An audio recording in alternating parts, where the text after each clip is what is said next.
Hello, everybody. This is Teresa Carpenter, and welcome to Stories of Service, where we showcase ordinary people who do extraordinary work. Thank you all for joining us. This is episode 5, and if you're watching us from YouTube, please make sure you hit the subscribe button. I'm up to about 110 subscribers now, so pretty excited about that. And I have an amazing guest with me today. His name is Matt Fitzgerald. I know a lot of you have been waiting for this conversation. He has researched extensively the government ethics concerning active duty social media influencers and how DoD could adapt to a telework or hybrid model. He's a captain in the U.S. Army JAG Corps, and in 2020, he won the Admiral John S. Jenkins Writing Award from the National Institute of Military Justice for his work examining the ethics governing active duty social media influencers. He has also researched how the events of 2020 catalyzed looming digital transformations that accelerate productivity by decreasing costs through automation and decentralization. His writing focuses on the nexus between ethics and innovation in national security. His research and publications on social media influencers have actually influenced the Department of Defense to implement policy changes across the DoD. And his current projects center on the evolving nature of warfare and how talent management strategies must adapt to recruit and retrain a different type of talent. He's also a graduate of the United States Military Academy, where he serves as the chairman of the Cadet Honor Committee at Vanderbilt Law School. He's written for the Harvard National Security Journal, and I have that linked on my LinkedIn and YouTube, as well as for the Modern War Institute at West Point. Welcome, Matt. Teresa, thank you so much for having me.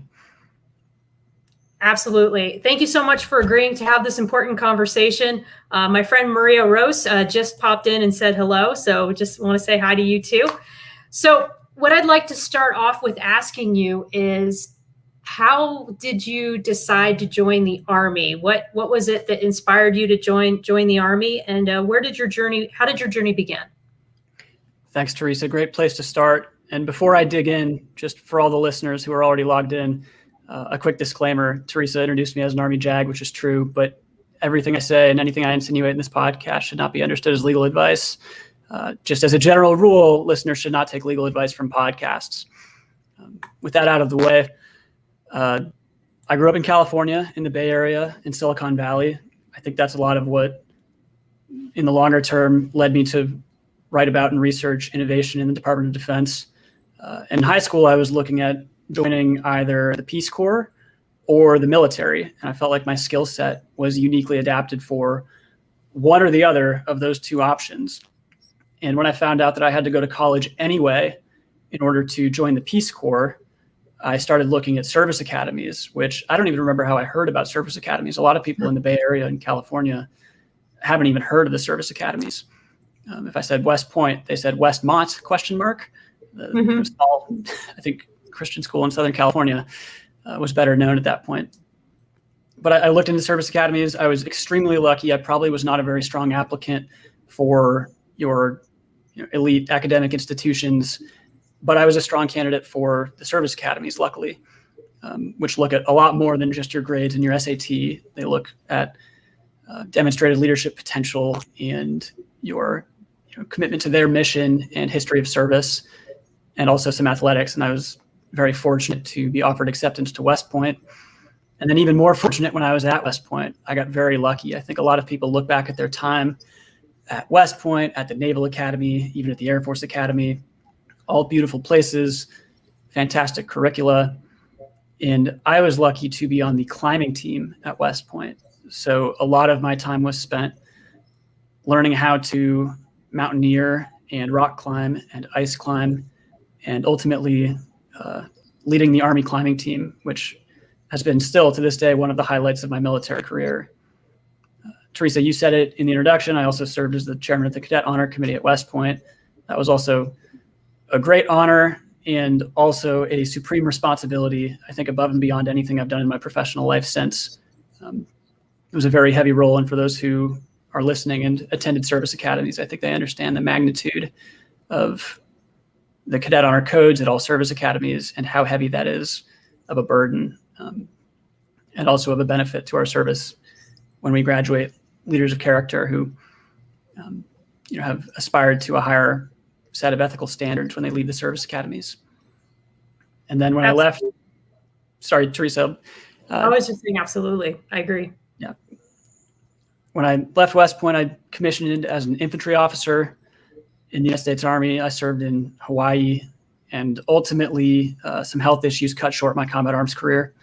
But I was extremely lucky to be able to apply to the funded legal education program, which is the Army's essentially prior service to JAG direct pipeline. And I think the Navy's is a little bit more selective by numbers, at least, than the Army's, but the Army took, I believe, 25 candidates my year. And I attended Vanderbilt Law School and now have graduated and do legal work in the Army, although nothing I say on this podcast should be considered legal work or for the Army. Yes, absolutely. And we do want to also preface, and thank you, Maria, for giving him a nice, kind shout out. She said you have an impeccable track record. Everything that we say on these podcasts is done in our off-duty capacity. Although both myself and Matt are active duty, we all say this in our personal capacity. So none of this is official or on behalf of the Department of Defense.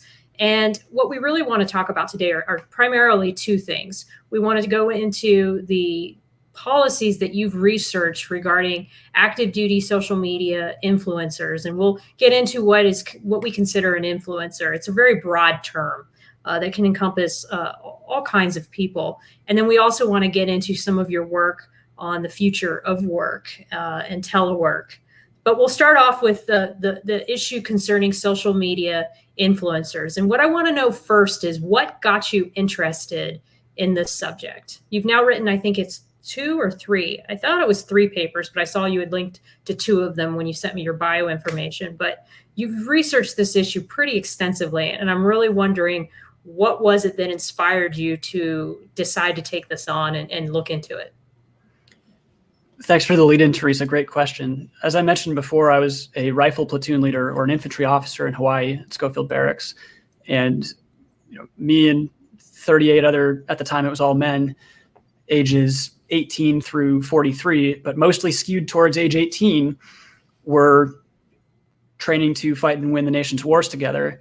And then suddenly I went to law school, and as a 27-year-old, I believe I was at law school, over half my classmates were 22. And I saw the way they interacted with media, the 22-year-olds, that is, was drastically different from how I interacted with social media as a 27-year-old, which was drastically different from how the older service members who I was working with interacted with social media. And I just saw a huge generational divide. And as I was in law school, I didn't have an Instagram going into law school, but my then girlfriend, now wife, convinced me to get an Instagram account and participate in discourse through that medium. And I'm off that now, but as fun as it was, the algorithm on Instagram, as with other search engines or social media, will show you a lot of what you're interested in. And for me, background in the military, I really enjoyed my job. A lot of service-oriented posts were popping up. And embedded in those posts, there were a lot of posts where service members, as far as I could tell, in their official capacity or very nearly in their official capacity, were advertising for, this energy drink, or participate in this sweepstakes, or, selling products, services, et cetera, and seeking to generate revenue off of a commercial relationship. And sometimes they were wearing uniforms, sometimes they were not. As I thought about that from an ethics rules perspective, it felt like the uniform is not the sole inquiry, I thought, and I started looking into the rules on it and becoming more well-versed in what the rules are that bear on service members when they engage in commercial relationships like that. And I discovered that it was kind of a void of a space where we have these ethics rules, just like we have personnel management rules that originated largely in the 70s. They were responsive, I think, to Watergate, among other stimuli. Mm-hmm. And they didn't speak to modern digital social media and the type of commercial interactions that take place, such as affiliate marketing.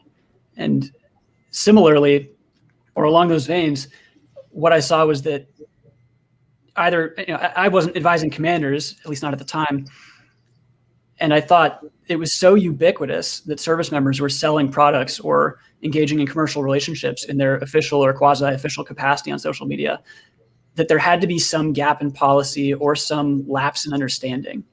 And that's what led me to dive into that research. Now, the one regulation that seems to speak the most to me that you cite in a lot of your research, I would like you to kind of explain this a little bit more. And it's a government regulation. And I just know the verbiage about using your official position for private gain. And a lot of times we hear about flag and general officers being accused of doing that in a more, I think, nefarious way. But you take the interpretation and the approach that these service members are using their official position as members of the United States military in their personal capacity, but for private gain. Is that how you interpret that? And can you explain that a little bit better? So, Teresa, I won't indict every person who I've mentioned, I don't think ever, almost never by name in my various papers. The individual facts are sometimes hard to determine, but there's certainly a culture in which it appeared to me that it had become acceptable, at least across some commands or some locations, units, et cetera, for service members to basically, if you are a personal trainer in your free time, in your off time, your commander has signed off on it, you could be a personal trainer and hold yourself out as a personal trainer. But if you hold yourself out as a personal trainer who's also active duty Navy, the active duty Navy piece is part of what we would call your value proposition. It adds value to what you're selling. The interesting difference for me was not the difference between you not being a personal trainer and you being a personal trainer. It's the difference between you being a personal trainer and a personal trainer who's Navy active duty. And that delta is where I was looking at, where there's a financial transaction taking place in that space or ostensibly in that space, then there is at a minimum the appearance of using position or status for personal gain. I do think it's reasonable to interpret use of position more narrowly than what I argued in the Harvard paper. Mm-hmm. But just as I was looking at the culture broadly, my concern for the culture broadly was that individual instances of micro-influencers don't seem like a big deal. But in aggregate, we can end up with a pathologically unhealthy system. Correct, because if one influencer, as you saw with Austin Alexander, who does it and seems to get rewarded for it, or as you mentioned in the paper, is able to continue to do it, it sends a message to other influencers that they can do it too. And a good example is I had an influencer who contacted me and asked me if he could be in his uniform in YouTube videos. And I said, do you put affiliate links? Do you monetize your videos? And that was where I felt, and again, this is a colleague of mine in the public affairs community, Sean Hughes. It's a slippery slope. Well said, Sean, because it gets you in this position of, if you're selling anything, even if you're monetizing a video, but then you're also posing in your uniform, it starts to put you down a path where it does appear that I call it your military street cred. You're using your military street cred to sell a product. And some of the influencers have told me, though, I'm not selling these products. I'm just tagging brands that I love and books that I love. And that's where I think it's tough. It's this slippery slope that Sean Hughes talks about. What about books that we love? Can we not, as service members, recommend books? And so where do we draw the line, Matt, in your opinion? I know that's a hard question. And Teresa, I apologize. This asks me to speak a little bit too specifically about something that I think would start to sound a lot like legal advice. So I'll kind of dodge just a tiny bit.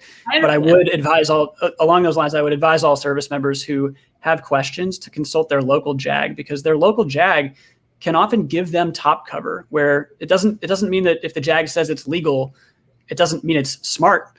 It doesn't mean it's a good idea. But if the JAG says it's legal and that JAG has that service member is under the command advised by that JAG, then the service member at least has some top cover from talking to the JAG. JAGs broadly are not supposed to advise on, or at least in some roles, are not supposed to advise on private businesses, but often can advise on ethical issues that affect the command. Mm-hmm. Yeah, I think you're right. And I think that in each individual case, you're right. You just have to contact your JAG and see what they think, and then go about it that way.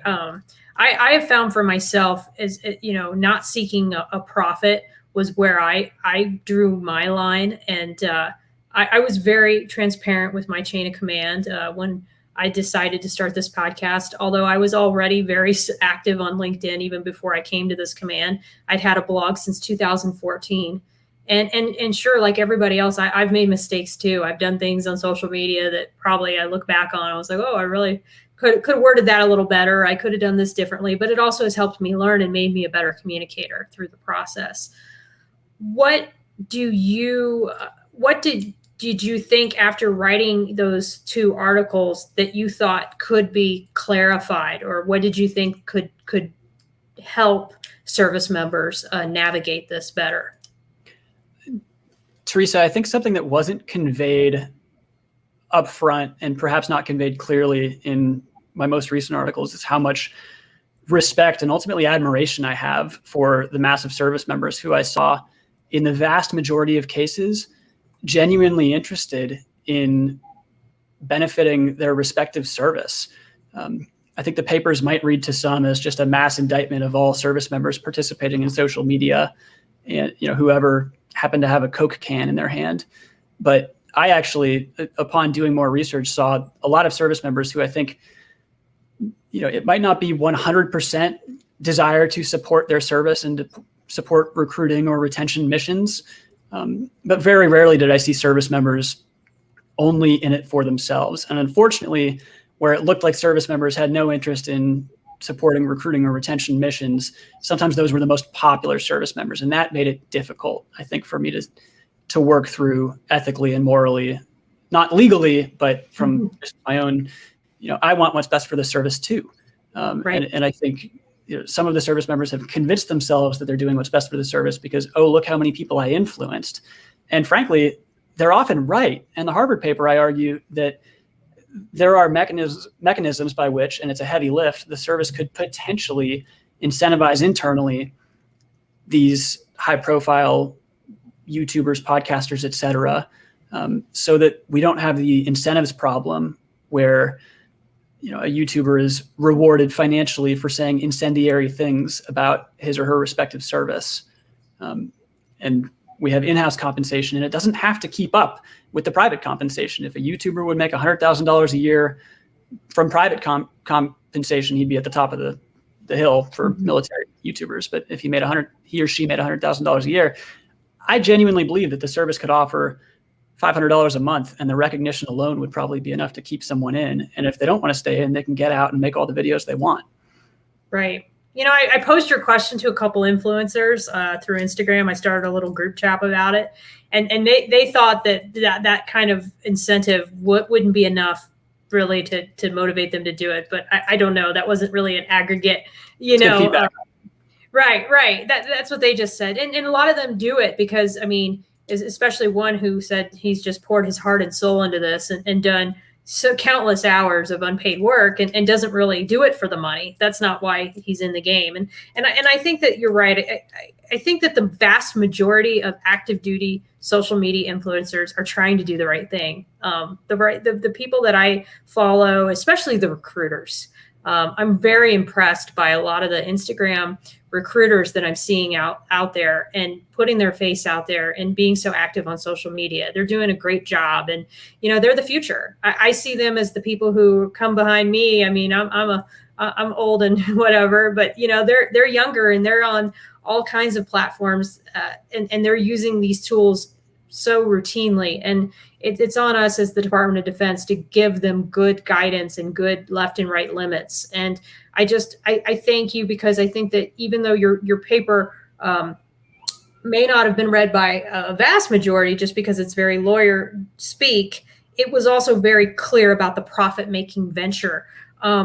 do you separate the personal gain at profit only? I've been asked about that too, because personal gain, I mean, you're getting networking from social media, but you're getting networking by attending a trade organization event as well. So is that where you draw the line as well from the ethics regulations, or is on profit? I took a fairly conservative stance in the Harvard paper, where I said that at a minimum, a financial profit-seeking motive would qualify as private gain. But I do believe that there's certainly room beyond that, where even just revenue seeking, even if it's not turning a profit, because there are certain things that we expect service members to pay for out of pocket, especially when it comes to broader influence outside of just their local command. There are other, the affiliate marketing deal typically is it's one direction, is an endorsement of a product. Somebody clicks on that link, and within 24 hours, they buy a product, and there's a kickback for the person who posted the link in the first instance, and that's usually monetary. But it doesn't have to be monetary. It can be in the form of services, shirts, leggings, lipstick, whatever you want. Tickets to a sporting event, and we have rules that govern. So that is a quid pro quo relationship. It's this for that, generally, with I advertise, you give me this, and you can try to obscure that in your mind, I think. But I think that typically when people are playing that game of, I laundered it through this, so it's not really this for that, I think they're probably in a territory where they should consult their JAG. Correct. It really does go back to that, the consulting of the JAG. And as Maria Rose said, there are boundaries when you're wearing your uniform, and there are regulations you have to follow while in uniform. Good point, Maria. I want to move on to Nikki at MGTV. He was one of the ones that was in the chat that I did and provided me a lot of feedback. He's a very popular YouTuber, and he says he wants to ask, what about using military status to obtain benefits like free Veterans Days meals or discounts? There's a financial transaction as well and could incentivize service members to promote. I don't know how I see that. I think it's a lot different because it's a restaurant giving that to all. How do you see that situation? Again, talk to your local JAG, but there are rules that we have that weigh on service members that affect gifts, and broadly available discounts, like a military discount, are generally acceptable. Again, in a specific instance, you might want to talk to your local JAG, but one of the rules that the Army applies, that I believe is in the Code of Federal Regulations, I don't think it's just a local rule, is, and again, I might be misquoting, but last I checked, it was $20 in value on one specific occasion and $50 in aggregate over the course of a year, for any one person.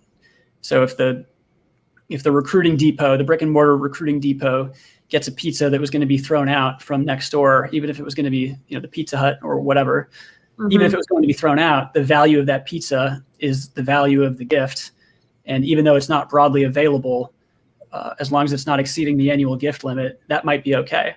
If you have a question, talk to your JAG, but that's generally the rule for gifts and broadly available discounts. I think what he's trying to say, this is a financial traction as well, and could incentivize service members to promote a commercial product. So what he's saying is, you go to Denny's, I think they do it. I don't remember all the restaurants that do it. And then you post on your social media, hey, getting my free, we all do it, getting my free Veterans Day meal at, whatever restaurant. I don't know. I guess I never thought of that. Honestly, Nikki, that's a great point. It's generally speaking not something that I've encountered anybody asking about or covering before. Have you encountered anything like that before, Matt? I think that answer the answer to that actually goes back a little bit to Maria's last question, where if you're conveying the service's endorsement, the Navy's endorsement, the DoD's endorsement, Charlie Company 37 Field Artillery's endorsement, then you're probably, you should be avoiding that or walking it back. And that might, the appearance of endorsement would also be sufficient to violate the rule in that case. But for the most part, it sounds like in that hypothetical, it would be a fact-specific inquiry. And right. For the 10th, but not last time, I'll say consult your local JAG. Right. And then here, yeah, what about the incentive we already give recruiters of $450 a month and encourage them to promote on social media? This has caused fragmented and lackluster social media presence, in my opinion. So that's kind of goes back to what he was telling me in the chat that we were having, is that I don't know if that incentive, I mean, it's one way that they could look at this issue, but I just don't know if it's enough to encourage people to do that on social media. But it will be interesting as time goes by to see what DoD as a whole does ethically about this issue. And because we are seeing it's still happening. I won't go into any names, but I just found another YouTuber promoting a bunch of brands all over her YouTube channel, and while at the same time telling the story of her being in school, being in a training school. And it was a whole story about her being in the training school, uniform on, everything, but then all these brand links and affiliate marketing and YouTube. So this kind of gets into Veronica Scott's question. She says, military service members are told it's okay to be ambassadors or market favorite products on only personal pages. Are you saying military service members should not even outside the uniform? So Veronica, I'll try to answer this about what I mean is that you have an Instagram page, and Matt, you can help correct me if I'm not characterizing this right. But on your Instagram page, it's all over it that you're in the military, a U.S. Navy officer in my example. But then, okay, one post is you being in unofficial capacity in a dress and whatever, but then the very next day or 2 days later, you're promoting a brand. I think that's why service members think that it's okay, is because they have this disclaimer at the top of their page, and then they are in that one post in uniform. But I sort of still see that as violating the government regulation of using your official position for private gain. Is that the way that you interpreted it when you were writing the paper? That is the way I interpreted it when I was writing the paper. It's always going to be a fact-specific inquiry. One of my concerns when I was first starting to write in this field was that I thought, and at the time I was not a judge advocate, I thought that maybe based on the prevalence of exactly this fact pattern, where several posts are in uniform or several posts are pertaining to one's special access to the military, whether it's on a boat or in an aircraft or at the range. And then another post is sponsored content. Even if it's a separate account entirely, I was viewing, based on the way I saw 22-year-olds using social media versus the way I had previously used social media when I went to law school, I saw that there are not actually these nice, clean boundaries. And I think some service members were taking advantage of that, where they could show their, if they got in trouble for something, they could take it down if it didn't get screenshotted. And indeed, as I wrote articles, a lot of things would get linked and then taken down, which told me a little bit about the incentive or the motivations behind it, I think. But I saw that based on how the 22-year-olds around me were using social media and trafficking from one website to another or one application to another as being something where it might be easy to argue that your identity is siloed, with one identity being your private capacity and one identity being your professional capacity. And I just think that in the world of modern digital social media, that is increasingly a fiction. That's not necessarily any particular agency of the federal government's stance on it. That's just my stance on it when I looked into it. Right. And that's my opinion too. You're a sailor or an officer 24/7, but you're also a person 24/7. And if the government regulations prohibit you from selling your military story, and if your military story is part of your public persona, well, then you ought to think about getting out of the military. As one of my mentors, Dave Warner, said, is you look for another job, because if your job is to sell your story, then sell your story once you're out, because veterans have amazing stories, and we need more veterans who tell their story. But while I'm in the service, I won't profit off my military story, just because ethically, I just don't feel that that's the right thing to do. Since you've written these papers, what's been the overall reception from the public, from your leadership, from DoD? How have they been received? I don't think they've been read all that widely, but I think they were read by people who I wanted them to be read by. And I certainly didn't join the Army with the goal at 12 years after I stood on a line and saluted for the first time that I would be having any effect on DoD policy. But what I have enjoyed is seeing certain influencers or micro-influencers change behavior, or at least have a discussion. Good. I predicted when I started researching in this field that this was still, I think, probably in the first 18 months of this field really expanding, exploding, whatever you want to call it. I predicted that we would see a service member on OnlyFans in uniform, if you're familiar with that application. Yes.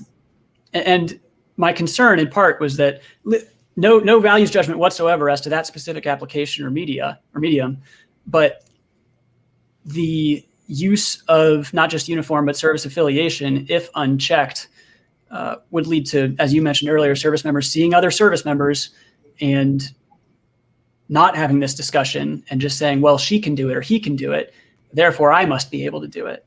And I think that the articles did spur a lot of discussion, at a minimum at service academies, and that was a goal of mine.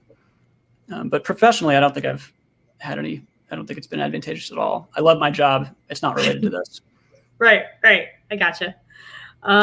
So J.W. Larson said, I must have missed it, but it was private gain defined. Private monetary gain is pretty clear cut. Is that how joint ethics regulations defines it? So I'll circle back just a little bit. Sorry, 1 sec. I'll circle back just a little bit. The joint ethics regulation has punitive provisions and non-punitive provisions. The public office for private gain provision is non-punitive. However, it does get read into several other rules, like in the Army, fraternization policies, like senior subordinate relationships, kind of bake in an aspect of public office or rather office for personal gain or private gain. So there are other rules that are punitive in the joint ethics regulation that are more specific, but the broad ethos is the don't use public office for private gain. So if you have a question about how to interpret something that's more narrow, the back of your mind might be, is this public office for private gain? But if you're tuning in late and missed it earlier, for the 11th time, consult your local JAG, not me. This is not legal advice. Yes. But I think it's good for us to have these kinds of conversations because while I understand that sometimes they might be a private discussion between a person and their JAG, I think more broadly, it's good to have this education out there because if before I was starting my podcast, I held a webinar for our, local Navy region mentoring group on this issue because I felt like it had come up a lot among me and my friends who are PAOs.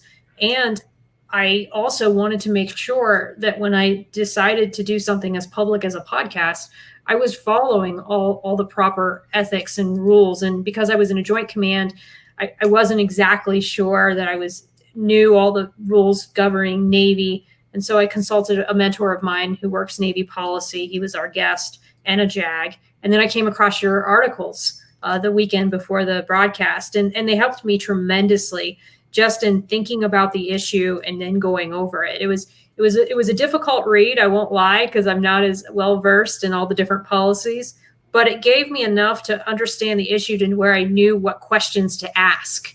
And so I want to thank you so much for your contribution in such a public way, because I think that having these conversations makes us better and makes us more informed on those guidelines and then what can be more clear and what can be clarified, because there are people who are still out there doing what looks to be against the regulations and maybe their JAGs approved it. I don't know.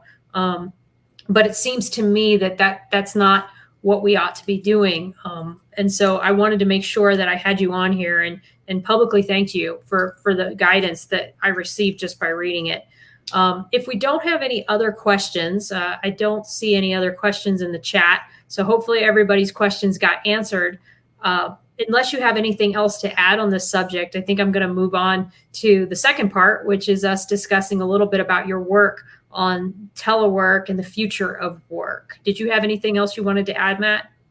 No, I'll just reiterate my deepest respect and truly admiration for the vast majority of content creators out there who are taking they're sometimes spending their own time and money and taking risk to tell their stories. And oftentimes that's in furtherance of their own learning and development. It makes them better leaders. It makes them better followers. And it's, I think the vast majority of the time, a healthy, I'd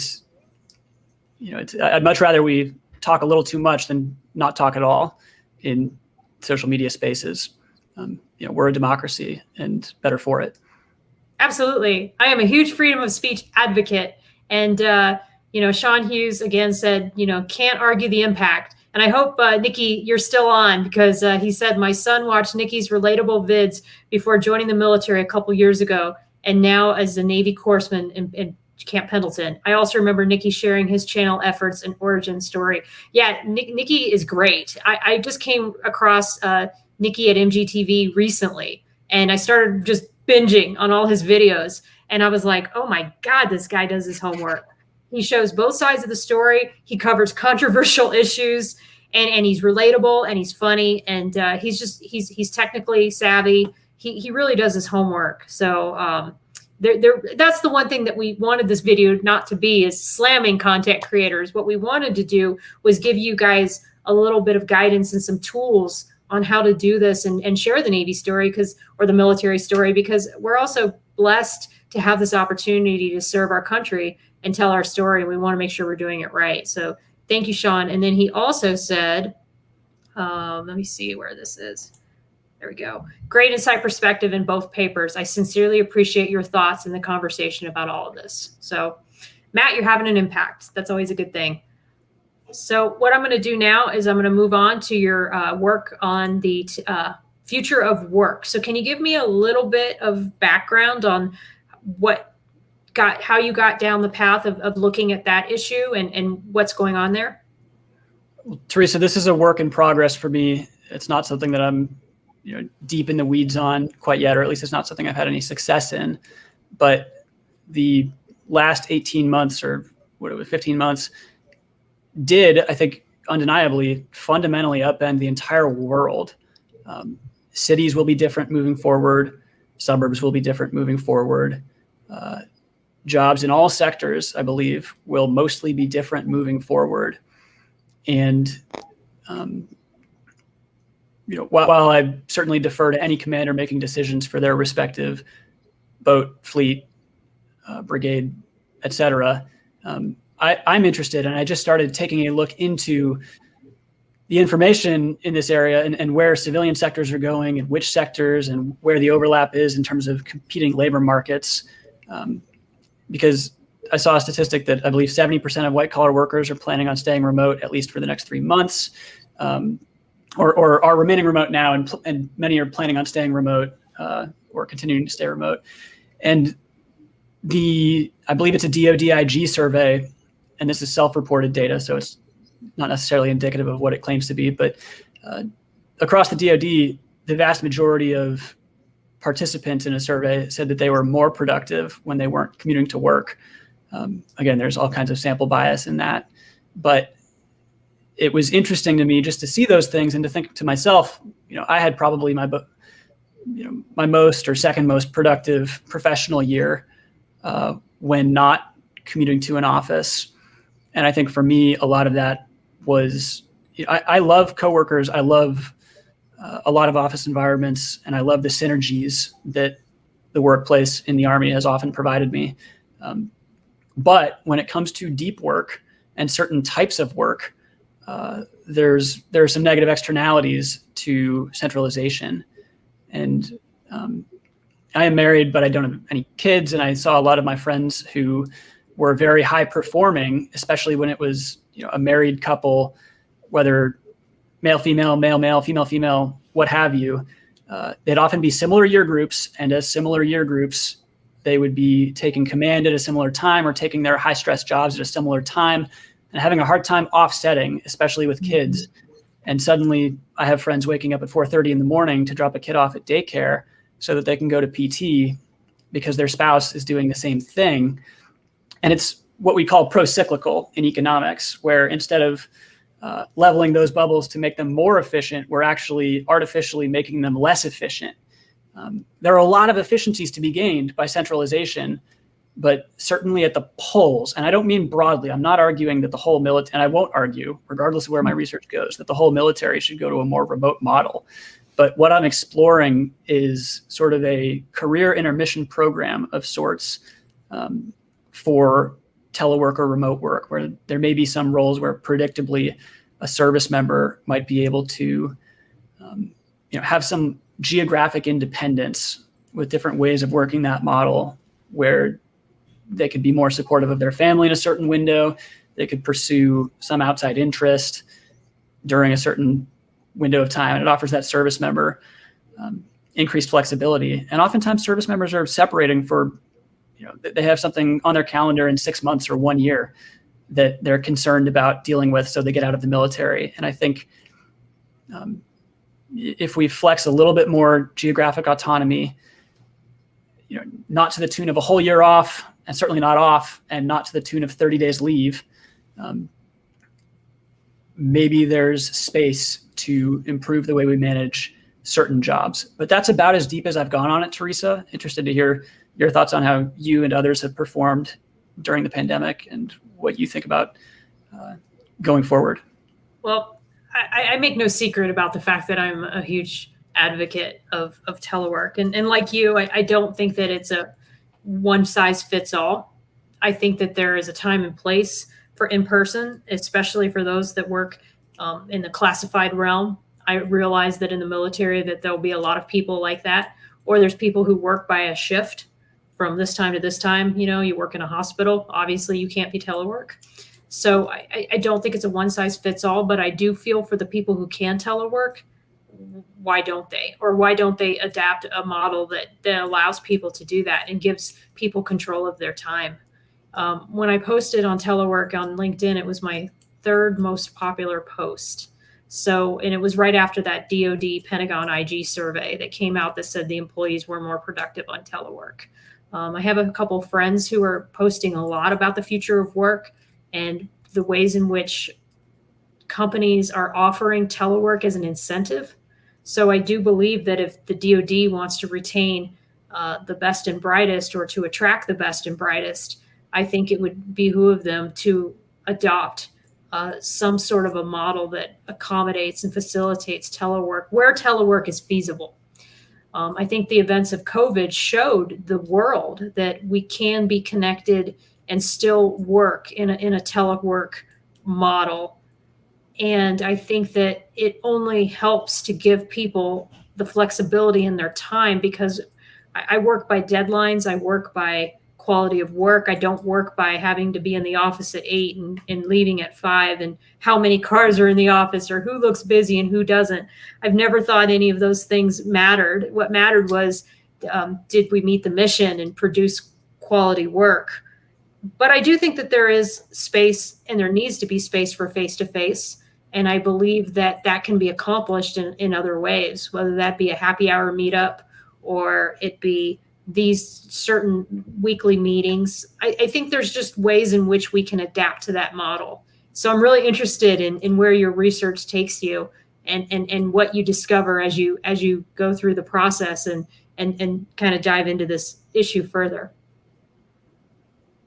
Absolutely. And I think already what I'm seeing from it is that what's most interesting to me is more the pushback that I'm receiving and the kind of the entrenchment in, I think, the way things have been done in the past. And a little, it may not sound like it, but this was actually a natural segue for me after looking at the ethics rules that were largely written in the 70s in response to Watergate, and then revised in the 90s and again in the 2000s as we fought 2 new wars.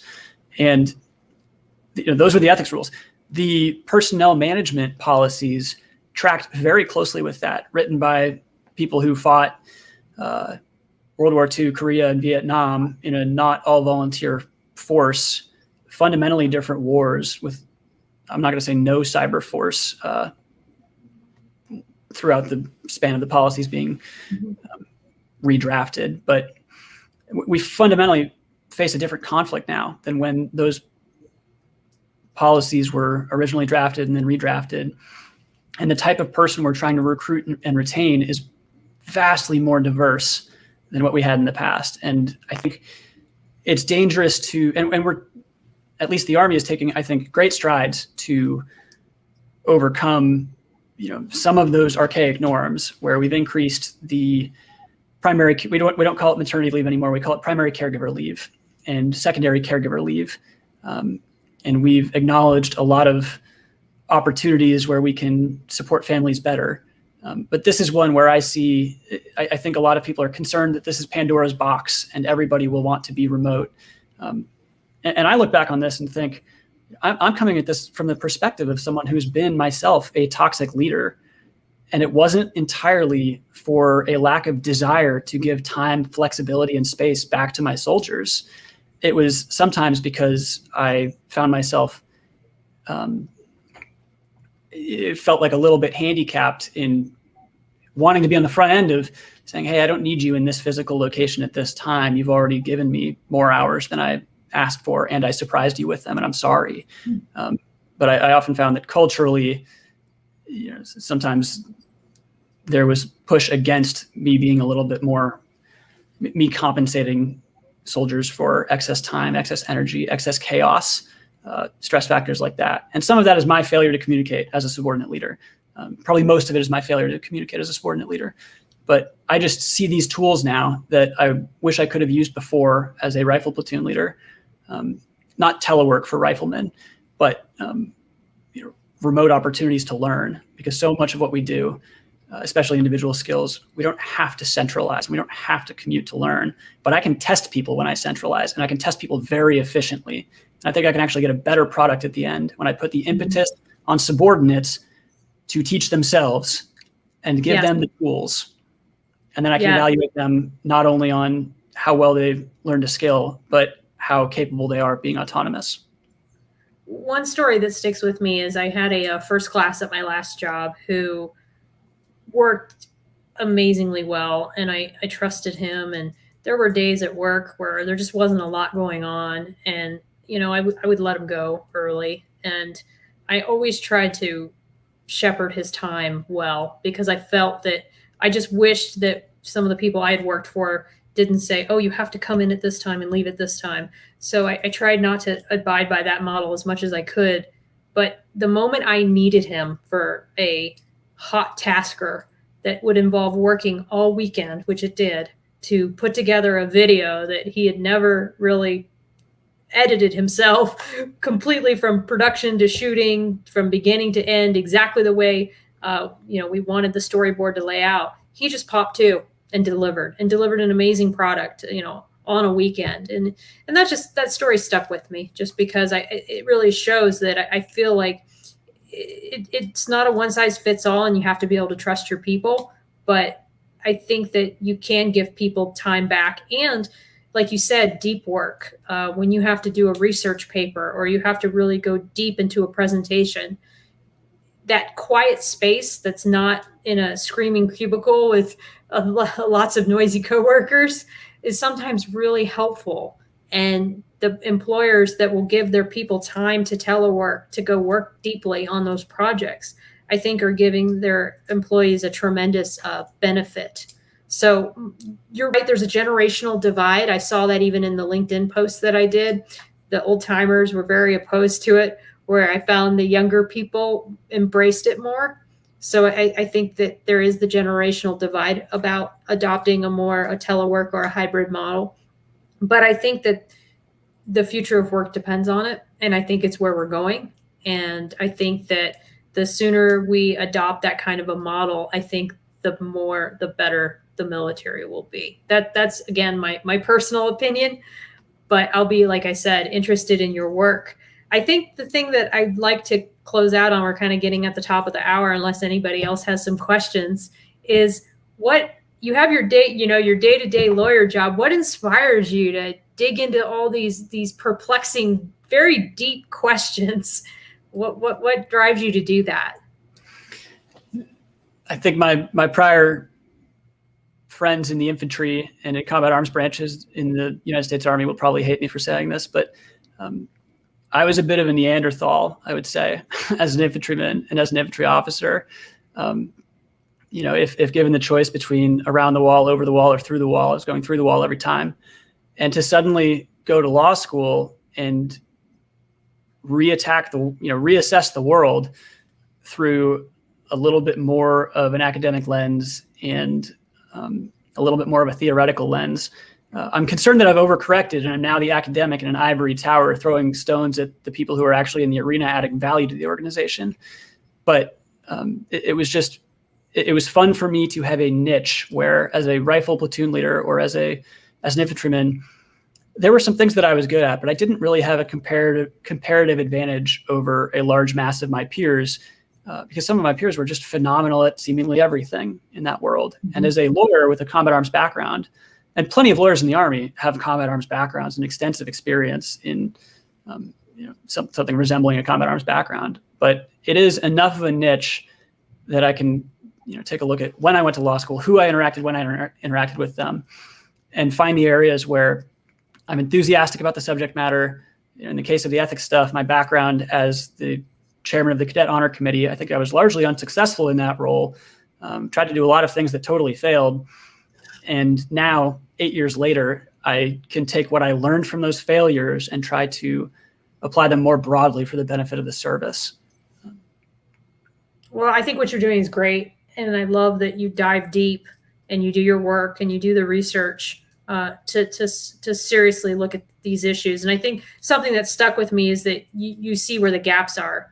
There's definitely a gap on DoD adopting a telework model. I've considered writing a paper on that myself and just haven't gotten around to it yet. So I definitely see that is a big gap in where we are as an organization. I think that the social media influencer piece was another gap. So to find that niche of those parts of of our community that are largely untapped, and then to research them deeply, and then find places where you can write think pieces, and that's really what this is all about. Whether this be a podcast or a research paper, is that we want to be providing thoughtful and insightful ideas to make positive change. And then Nikki, MGTV said, "I'm sorry, thanks for the kudos and thanks for clarifying this in a human perspective." So thanks, Nikki. Appreciate your support. And other than that, is there anything else I didn't ask you that I should have covered down on? No, Teresa, it's been a fantastic discussion, and I really appreciate not just the discussion here on air, but all of the things that you've enlightened me to off air as well. Awesome. Well, I'm glad we're friends, Matt, and stick around for a second. I'm going to hit the end broadcast button, and we'll go ahead and have a quick chat afterwards. But for all of you, thank you so much for tuning in. I know these were a little back-to-back because I slid in the friend of mine, Rap, the soldier who talked about his struggles with PTSD. But we'll have another broadcast in about 2 weeks. I'm in the process of setting up a person to come on and talk about the importance of mentoring.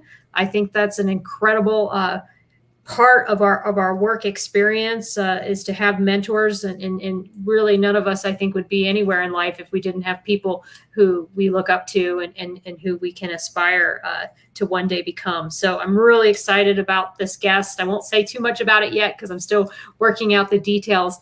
But thank you, as always, for watching. Enjoy the rest of your evening and take care. Talk to you all later. Bye.